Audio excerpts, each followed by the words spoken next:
Welcome to week 4 of the D.B.Sport and Scale quarter scale S.E.5a build. This video is a slideshow with a voiceover of some pictures I took while building it. Day 22. As the tailplane has hardened, the next task is to glue on the tail fin.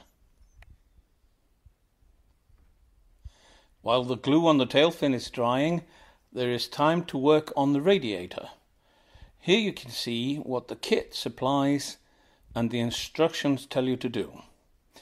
I am going to change this a little bit, mostly because my engine sits a little higher than what they show on the plans. Day 23. I started putting together the hatch at the front of the fuselage. This is made up of 3 ribs, 3 longerons, and a huge piece of plywood. This hatch gives access to the engine, the petrol tank, and some of the radio equipment.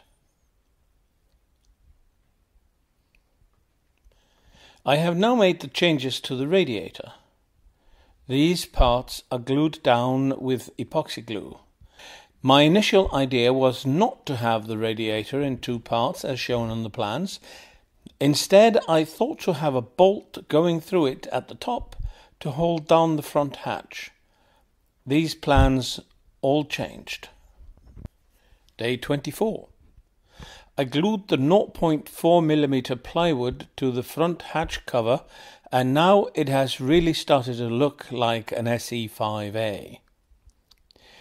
While the hatch dried, I screwed the cabane struts to the beams with 6 plastic fasteners. I needed to cut reliefs in the last rib of the hatch to clear the fastenings. The next step is to temporarily fasten the upper wing center section in place with 4 M3 bolts.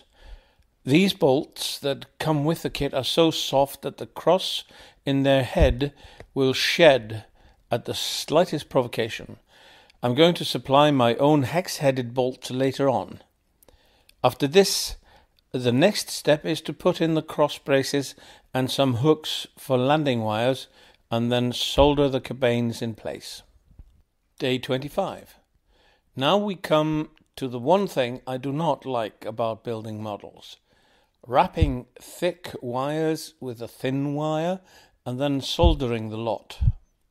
I'm extremely clumsy when it comes to wrapping, and the things usually skew, slip off and fall away, and I have to do everything again and again. After many frustrating hours, I managed to bind everything together, and now I can remove the wing center section and apply heat. Oh, the soldering was a success. I used a blowtorch from Dremel and heated the items to be soldered rather than the solder itself. That way the tin does not burn. It also helps to sand everything and wash it with alcohol or acetone to help the tin grip. I held the structure together with thick balsa sticks so it would not move, while I removed it from the fuselage and soldered the lower bindings. This is now ready, surprise, surprise, and I can fasten it back onto the fuselage. Day 26. The cabanes have now been put back and will not be taken out again. Then we can prepare for the 0.4mm plywood covering by putting in longerons and the balsa base for the Vickers machine gun. Fitting the plywood is going to take some fancy knife work.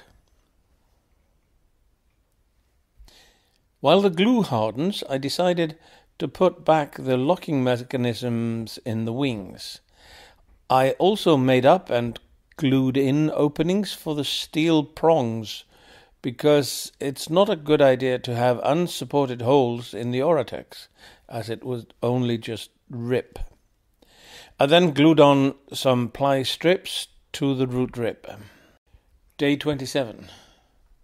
It took me a good hour to cut the next plywood covering, and fitting it to the fuselage under the cabin struts. It's now glued on, and the next one will be fitted tomorrow.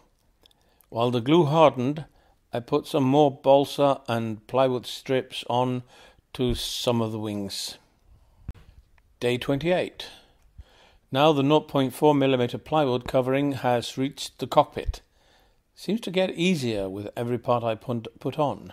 I wonder why. While the glue dried, I fitted a 4mm plywood piece to the cockpit as a floor on which to fasten the pilot.